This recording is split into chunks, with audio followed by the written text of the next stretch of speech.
All right, the weekend is here again, and you are live right here on Charts of Circle. And of course, my name is Nana Abina, and this week, let's just say, has been one of the most amazing ones. A whole lot has happened. One of my favorite, but I think we're not really going to emphasize too much on it, was the video coming out, like giving everybody boost. Like he was just saying his own thing, whatever is going. Should I say whatever is actually happening? Whatever you say, he reacts to it. And today on our social media trends, I'm joined, of course, you know her already. I'm talking about Treasure. Treasure, how you doing? I'm fine. It's good to have you. Same here. Let's just say this weekend has been really kind, or should I say this week has been kind? Let me put it that way. And I wouldn't want to say a whole lot happened. Okay. But as I said, one of my highlights is the fact that the video actually had to react to almost everything. Like I felt like that was one of my biggest, like that was my favorite so far. Okay. Because you can't just wake up and be trolling somebody. You can't just wake up and decide somebody's fate. Like, who are you? But for me, I feel like the story that has to do with the baby where the baby is given an alcohol to drink. Oh yeah, that one. I don't even, her explanation was not even making sense. Seriously? What kind of content is that? I don't understand. But anyway, let's not actually. I'm not going to say we're going to bore them, but let's just let you know what we are looking at. But let's go straight to our first story on our social media trends. This one right here, I don't know, Shao. Maybe because I'm not really I don't have the Japan syndrome, but a lot of people might actually react and relate, because I saw people's comments. Some were like, "Oh, why did like, this is my favorite country. Now what am I going to do?" And somebody jokingly said that, okay, this was actually her favorite country, but now her dream country is not going to be Ghana. You understand? To be on the safer side. Yeah. But anyway, Canada rises settlement fund requirement for express entry applicants. So the Canadian government has increased the minimum financial requirement, for immigrants applying through the express entry, which actually took effect somewhere around July 7th. That was this week. So a single applicant must now show us at least 15,263 Canadian dollars. Approximately that's like 17 million. Then also, while if you're a family of two, you're going with somebody, it has to be like 19,000 should I say Canadian dollars also, which is like 21.2 million. So this adjustment actually follows the IRCC's annual review based on the 50% of Canada's low-income cut-off totals. So the proof of funds is essential for federal skilled worker and also federal skilled trades program, but not required for Canadian express class or applicants with valid job offers. Now they were also saying that applicants must also submit official bank letters as proof and update their express entry profiles, which is supposed to be done July 28th at most, you understand, to remain eligible without losing their original profile submission date in the ranking system. The express entry process remains competitive, with only top ranking candidates receiving invitations through the regular IRCC draw. So it seems like Canada has actually increased their the money that's been in your account. Yeah. Knowing very well that, okay, if you have this, that shows that you can be able to take care of yourself, be on your own and everything. Looking at their their economy, their income right now. So what do you have to say about, I don't know if you're part of the people that Canada was one of your favorites at some point. Well, it was, and it still is, yeah. But it doesn't affect those who are already there. Yeah, it doesn't. See, this is what I feel. I feel like this policy is a two-edged sword. Now, on one side, it's understandable that Canada is trying to make sure that maybe the newcomers or the immigrants are actually financially equipped before they come, so that they can actually stand, should I say, they can actually be able to stand on their own. You understand? But then also, if you want to go and settle in a new country and then you're not financially equipped, you know what will happen? Exactly. You'll just be facing a lot of hardship, and also you may even be depending on the government for support. But then on the other hand, the blade is sharper for people, should I say, in countries where the currency is weak, like where there is where the currencies are very weak. Yeah, I mean, for you to sit and say, okay, let me just save this particular amount of money, it's not easy. I swear, like, I don't even say and that. Then you have to have a bank, like the money has to be real. It doesn't have to be fake. You have to have a letter from your bank stating that it's actually yours. You know, sometimes when people are traveling, people just go for people's money, put in your bank account just for verification, for visa application and everything. But in this case, it has to be yours. It has to show that you can actually take care of yourself, or you don't have to rely solely on their government or in the country and all that. But for me, I feel like this is a good one. Not about the increment, but you have to be, you are Japan, you are traveling to another country. Yes, at least for the next 6 months or 1 year, you should be able to take care of yourself on your own, whilst you should I say, you juggle looking for jobs and everything. So yeah, I mean, it's a good thing. It's, I mean, should I say, it's a way of protecting the Canadian economy, and also it's also a way of making immigrants to be, should I say, financially independent. Yeah, exactly. All right, moving on to in Nigeria right here. This story, I'm like, yo, 21st century, what's going on? Like, we're supposed to be outdated. Like, we're supposed to grow past all this. You understand? So, Bayelsa father poisons 3 sons over church wizardry prophecy. Now, 2 of them are dead, but 1 of them actually survived. So, in a heartbreaking incident in Bayelsa State, a 42-year-old man, Samuel Otasi, poisoned his 3 sons after a church prophecy claimed they were wizards sent by their mother to destroy his life. Now, with the help of relatives, Otasi actually forced the kids, or should I say the boys, which is like 10, 12, and 14, to drink. I don't even want to mention, like, just to take a substance, a deadly insecticide, you understand? Then he tied them up in a bush, believing he was protecting them. So it believed like he was actually protecting himself based on what the pastor, I don't want Pastor George, let me put it like that, that's his name, told him during church service. Now, tragically, 2 of the boys died, while 1 survived and escaped after revealing the horrifying details to the police. So authorities found rope marks on their bodies, and the story has sparked widespread outrage over the deadly consequences of false prophecies and superstition. So, first of all, I don't know how to put it, but sometimes I'm actually happy with the kind of human being that I am. I'm not easily swept, or should I say, I'm not easily swayed away, or you'd be like, oh, no, come to my church. Oh, there's this church, you're cane, and then like your prophecy. Oh, there's this pastor, he can actually see the future. Yada. It doesn't work for me. But I'm also looking at it. Sometimes, you know, just as a lot of people are saying, 21st century, is this supposed to be happening? Seriously, but like that's let's be real.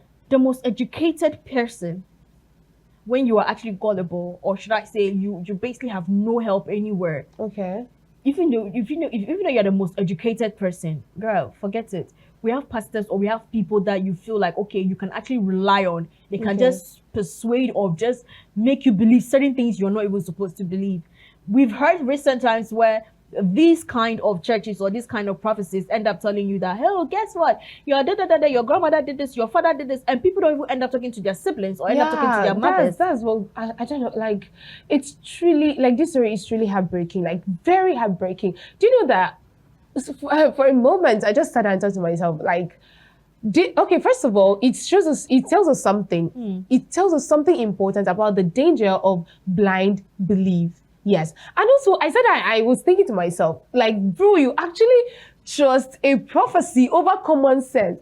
Because, I mean, common sense should tell you that this, I mean, okay, you say you're a religious leader, right? A religious leader is someone that should maybe, okay, you have an influence over a particular set of people, right? What are you supposed to do? You're supposed to help build trust, understanding, and everybody peace. That is called, because you can see from the video which we're actually showing right now, and then the man is actually handcuffed. And you know, somebody's even saying, me, my own is, the pastor needs to be arrested. That is the thing. People don't understand something. Because you are learned doesn't make you a pastor. Because you can read and understand doesn't make you a pastor. A person is someone that is called for a purpose. And what is that purpose? To bring peace to people. The Bible says that Jesus is here to give life and life more abundantly. And if you're a pastor, you're to bring life to people, to support people up, to make people believe, okay, when there is life, right, there is hope. Not for you to should I say, do something that will make another person divide a family. Like, I mean, how is this? How does this show that he's a pastor? How is it that your kids at fault for your downfall? The fact that you are not progressing, you're not doing very well in your finances. The fact that you don't think carefully. Your children's fault. Like, please, the fact that an adult doesn't think carefully doesn't mean that the child should be the one to suffer or die for it. It's so that bad. We are not really, should I say, reading. I don't want to go all churchy, but it's so sad that we rely solely on miracles. Yeah. We rely solely on pray for me. You understand? That we are, instead of educating ourselves, reading the Bible and getting your answers, even if you don't understand, okay, go to a teacher, go to somebody who can actually explain. I feel like everybody, pastor, pray for me now. Please pray for me. And then they'll not tell you, see, we've got into a situation where to extent that they'll be like, oh, your father's family, da da da da. So do you know what I'm trying to break ancestral kiniko or whatever. So because of that, though and now you're ready to pay a lot of money, like challenge. the money is not small. Everyone is so sad that he told you to tie them. Look, I don't even want to. And you look at your own child. If it was, do you know what? I was just thinking to myself. Yeah, okay, so you need to go fix your life. And right now you're fixing your life in jail. Like you don't know. Like you have no idea. Like you just sat down. Your wife gave birth to this child, and you saw it, and then you look at the baby, or maybe the young boy in his. You look at the person face to face, and then you kill the. Sometimes you're like, people need to educate it, but it's so sad that even the most educational person.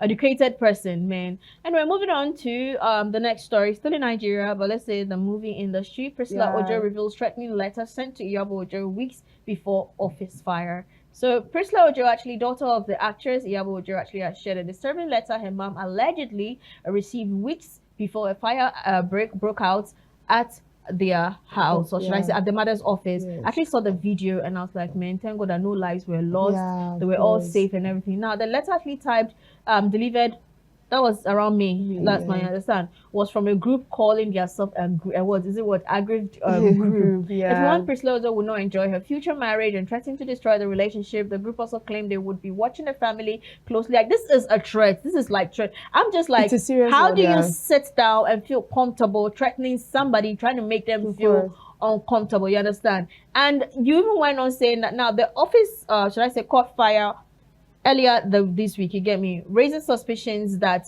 maybe, I don't know, like, I think there's a whole lot of things that was going on, but it's pretty sad. Yeah, when threats move from mere words to possible action, like the fire, right? It's just for me, it becomes more than just celebrity issue. It's a serious, should I say, a serious threat to, or should I say, a serious safety threat? Or sorry, a serious. And it's not the first time. Like, even in their past, their wedding, they tried stopping it and everything. I was like, how do you sit there and plan evil for someone? Like, people, they try. Do you know what? Celebrities are humans like us. We should understand that. Whether you love someone or you do not love the person, no one deserves to live in fear and their families also threatened.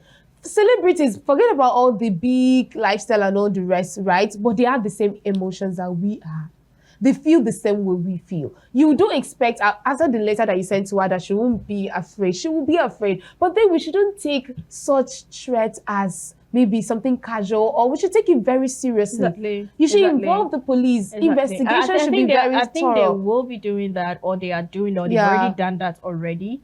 And right now, it's like everybody is a suspect. You can't even trust anyone right now. But I'm happy that they are safe and she's okay. So that's the most important thing. All right, moving on to another one. This very one, I think people really share their view on this particular story. I'm talking about photographer recounts groom slapping bride during wedding shoot over photo request. A lot of people have been talking about this particular issue. Most makeup artists give instances where they have to really cover up a whole lot of that. Even when the day of a wedding, you see spouse who are fighting, or maybe the man is beating when you are still getting married, you understand? So Nigerian photographer has shared a shocking personal experience while joining a discussion about domestic violence at weddings. So the conversation actually started when a makeup artist tweeted about how often they have to cover up bruises and scars on brides because even as bride cries in pain during makeup. Now, replying to that, the photographer also revealed that just last month, a groom slapped his bride during their private hotel photo session simply because she asked him to wait a little longer for more pictures.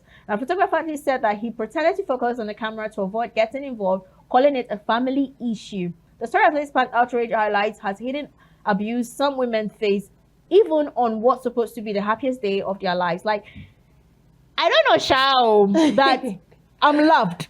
Shout outs to my family. Shout outs, like, I don't know how to explain this, but it's pretty sad how or where we actually heading towards right now. You get me? Like, it's so super sad. I don't know what you have to say about it. I mean, first of all, marriage is like, should I say, a wedding day is symbolic. That's what some people should understand. It's the start of what we call partnership. That's the beginning of partnership. Why you look at me like that? Go ahead now. You're looking at me as if, it's as if you've gotten married before. Hey! But seriously, that's the truth. It's the beginning of partnership. And then if you should I say, violence shows up at that very point, You understand? It shows that that relationship is going to, should I say abusing that relationship is not just going to be possible. It's going to be like it's already normalized. It's not good on a wedding day for something that little. Part of me is like, you saw it already, but you decided to get married. I know, but even on your marriage, even on the day of your wedding, they are beating you, and you're going ahead. Like, then what if this is what he's doing in front of people? He's not even hiding it, or even pretending, even in front of people. He's doing it right in front of people. That means he doesn't respect you. How do you feel comfortable getting married? Like, I don't know. You told me something about someone that there's a time that you were talking and you said, "Have you ever seen a crazy lover before?" So that's a question I'm asking. Have you ever seen a crazy lover? But I don't know. Like, for me, see, another aspect we should look at is the photographer. Right? What do you want him to do? Now, see. Should I stop it? No. But see, the truth is, you right? You don't want his money, see, I feel like you stood there, you saw everything happening, right? They've not paid him. But the truth, they've not paid him in full. It doesn't matter. They've not paid him in full. You see a red flag and you're calling it a private issue. Wasn't the 1-year-old they were beating? So why are you complaining now? Was that the first time you are beating her? Didn't she see? But then you need to help. I support him. See, it is that silence that makes it a continual thing. Is that silence that makes it? So what if the photographer went, God, waiting they do no good now. You're not supposed to be beating your wife like that. It's not good. Okay, they've not. Then they said, you know what? We are not giving you a balance for putting your mouth. Like, are you serious? No, but then what will he do? No, you will not tell. Okay, you will not tell the groom. Okay, photo shoot is not only with the groom. How about his friends and other people around? That is what I'm saying. You will not tell the groom this is what you're supposed to do. You can't just quietly walk up to the girl's mom and be like, oh man, this is what I'm. Okay. I know you will not open, but you can act codedly. Like, there's how you can talk. For the first time, I'm not even arguing. I'm like, I'm not saying, I'm not even commenting on what you're saying right now. Like, even though in the sense that you have a point over there, and you're like trying to be your brother's keeper. Of course. At this moment, you're not my sibling. I'm not going to be your keeper because you know what you're going into.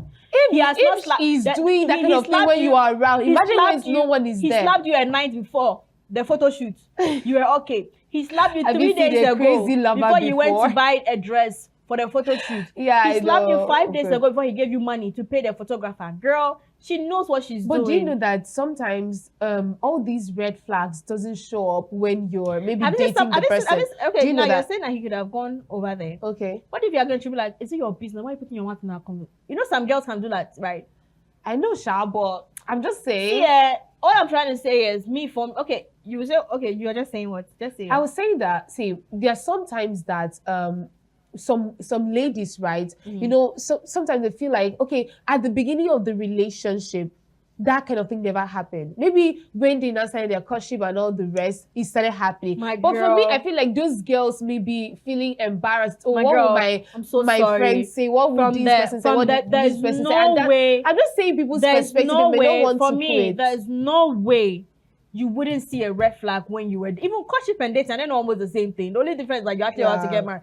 There's no way you did not see that coming. See, let me tell you something. I was telling someone the last time that if I'm talking to you and you are laughing, you know those people who used to laugh and used to beat you at the same time? They'll be laughing, they'll be beating you. To me, it's a red flag. Oh. No. It's not in the future you beat me. Talk about this aspect where you're just his friend and then you're like, do you know this thing? And he just carries his arm like, get out. Or maybe you insult me. See, let me tell you, I think one of the weirdest human beings. I feel like I pay too much attention to certain details. Okay. If you don't know how to talk, I feel like you have a temper. I just see it that way. Unless when you prove me wrong. Okay. See, the signs were there. It's either the person is rich, or maybe you're so madly in love, or maybe your age, you feel like you can't find any other man or anything like that. Those kind of reasons. So because of that, you stop being in. But then how do you say, okay, fine, he will change when we are married? He will change when we are married. Say, okay, now you guys are about to get married. And then now makeup artists are even saying, okay, they have to cover bruises and all that. Girl, they knew what they are doing. Me, I'm not going to feel like I can feel bad for you from the beginning of your relationship. But the moment you're walking down the aisle, I'm not feeling bad for you. You basically know what you're doing. You enjoy it, being battered. So let them enjoy. Anyway, moving on to a Nigerian mom right here. She denies giving baby alcohol, says it was soft drink in a sachet. Girl, what kind of soft drink is that in a sachet? Okay. So a Nigerian mother has come under fire online, after a video showed her appearing to give her baby alcohol from a sachet. Now, in response to the backlash, the woman claimed that the sachet did not contain alcohol, but rather soft drink. She said people misunderstood the situation and insisted she would never give her child anything harmful. So the video has sparked concerns and debates about child safety and parenting choices, with many still questioning her explanation. You know those sachet drinks, those alcoholic this one. Yeah. Okay, so if you're telling me that you poured how do you call it fruit juice or soft drink inside, the question is, did you wash inside? She said she washed it. Did you wash? Did you wash it properly? Exactly. Yeah. Did you wash it properly? Like because the corners. You did not actually tear the sachet, right? You only maybe put water to so rinse after and the that rest. content, how much did Facebook pay her? I don't understand. Like that wasn't necessary. That was just, you were just disturbing the users, social media users. You're just a disturbance, because what's that?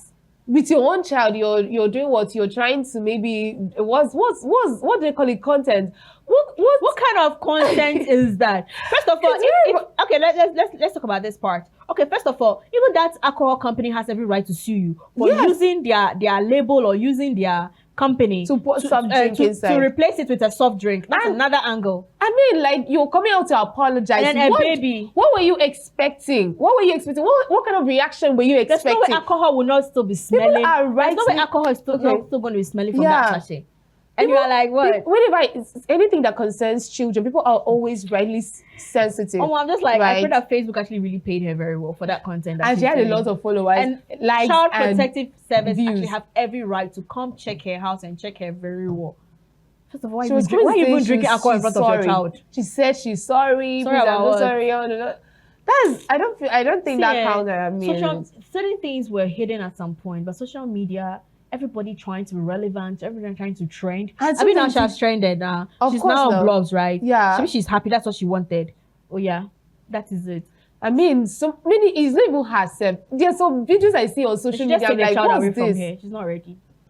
Let me be mean right now. Seriously, it's not funny. And what really got my attention, what really annoyed me, is the young man that was standing beside her when she was talking. I mean, this lady literally did something that was wrong, and you're supporting her. You guys are covering up. I don't feel like she was. I don't know. On to the next one. I left her with a bill. This is Lake Miami. Walks out after date orders 40K worth of food. Okay, so an Hollywood actor and online personality, Lake Miami, has sparked online buzz after revealing that he walked out on a date who ordered way too much food. According to Lee, he said he took the lady out, but while he ordered just 7,000 worth food, she went ahead to order meals 40,000. Feeling disrespected and shocked, he said he quietly stood up and left, leaving her to foot the entire bill by herself. The story has stirred mixed reactions online, with many debating who was right and who was wrong.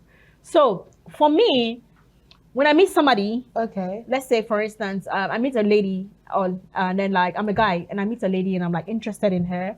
I want to spend some time with you. I want us to go on a date. I'm taking you on a date. First of all, I know in our conversations, we are going to have a conversation. Oh, what's your favorite food? Oh, I love Chinese. Yeah. Automatically, we all know that Chinese is going to be expensive. Yeah. Oh, I love pole. We all know that. Now, if my budget is 40,000 naira or my budget is 7,000 each, I wouldn't want to take I wouldn't want to take this lady to a 5-star restaurant or a boutique restaurant or a restaurant that is really, really expensive. I would rather take her to an eatery where she will just eat something small, which will not really go all the way there. Now, secondly, you take somebody else and you're like, oh, take anything you want. Remember, not everybody will get mind, or not everybody have brains. Some people take everything what you want. They want to select almost everything.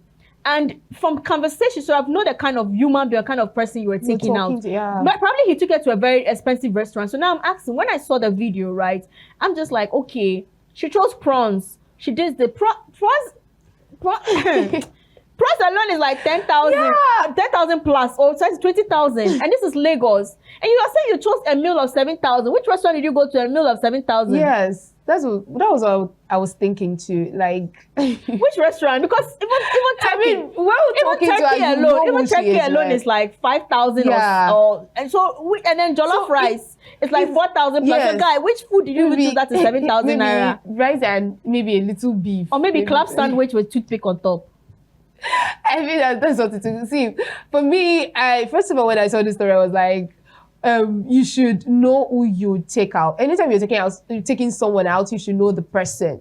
You should know the person. Don't just take someone out because you want to look rich, you want someone to be, you just want to bring out that deep voice and all the rest. That will feel like you're rich. No, take someone to do us, and preferably you can tell the person, this is my budget. This is my budget. I mean, the person is your friend, right? This is my budget. This is what I want. You know, right? But then this shows he's a media personality. He doesn't want to spoil his food. This shows lack. Don't mind. He didn't leave her. He came back to come and pay that bill. Don't mind. Yeah. It shows lack of basic courtesy. Exactly. Yeah. It shows lack of basic courtesy. I think there was a time I went out with someone. It was like, oh, take whatever you want. That thing is a very tricky question. Yeah. Go for something you know your pocket can actually pay on your own if the person decides to leave you. But do you know that it's very harsh for him to stand up and walk away? For me, that's a red flag. I said it's very disrespectful. He didn't stand up. He just tried to write that. He came back to come and pay. Like he didn't. He walked away. He said, Girl, I'm quoting don't him. Don't even anything on social media. He only wrote it for content. That's what he said. I think he made it to the blog, right? He came back. Even if he came back, but that is a red flag. For you to even carry that thing and write on social media, whatever you did, I'm sorry for the meal, 7,000 naira. Is it do you know that you can actually sit there and be like, okay, my dear or my sister, don't be angry. Which sister? Girl, where you want this now, sister? Where are you? And mama and papa, which mama are you? Okay, my dear, don't be angry over this thing that you are ordering is way beyond my budget. This is too much. You know all these comics. Be my honor, when they gave her the book, he could have been like, oh, the menu. Okay, give her what I'm taking or something. No, the menu. When she was selecting, were you not looking at the price? When she was saying let's move on to the next one. Leave these people alone. They are not serious. So this particular story I'm about to talk about, it serves almost everybody, right? Those people like talking too much. So Nigerian man in UK faces disciplinary action after telling colleagues she gained weight. Now a Nigerian man living in the UK is facing serious trouble at work after telling his white female colleague that she had added weight and would look better if she hit the gym. Now the woman said that the comments made her feel traumatized, leading her to a formal complaint and disciplinary hearing at the workplace. So the case is especially serious about the man's visa and sponsored by but it's actually sponsored by the company. Yeah. So if he loses his job, he might be forced to. This is where we say where your village people follow you to. First of all, is everything that you like? Must you tell somebody that your person is gaining weight? I mean, you have to say that you will look good when you hit the gym. Like, you know, maybe the person. And it's not the first time. There was once he told two couples once he told a couple who basically are in the other world. Okay, yeah, he told them that how is it possible like two women, both of you have a child? You understand? And how is that your business? I mean, like some people feel like, okay, if I talk to this other person and maybe the person reacted in a happy, funny, laughed about it and all those kind of ways. I mean, I can talk to another person that way. Maybe you were just talking to someone else, maybe in a casual way. You just made a casual talk and you're talking to someone else, and the person saw it in a very, should I say, how should I even put it? In a way that makes him it's just a casual talk. Let me just leave it that way. You get that doesn't mean you should talk to another person that way. It's a lesson to everybody. But I just feel like everything you have to say. Okay. Look, I learned it hard. For me, okay, I'm not huge on telling somebody that you've added or something, or maybe you've lost weight. Okay. Like one thing I read about was some people struggle to gain weight.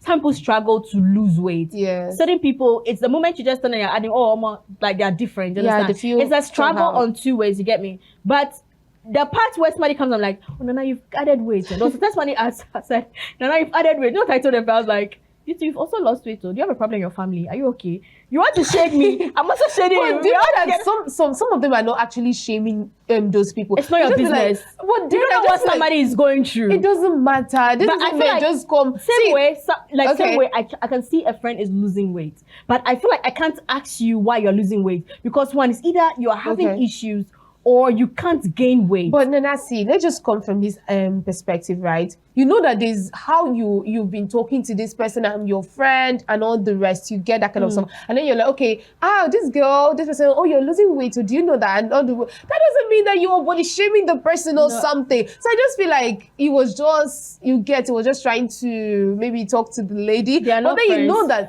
you know that is a professional setting, right? You should know the kind of stuff you're saying, Anyway, he deserves it. All right, thank you so much, Treasure, for coming Thank you, through. Nana.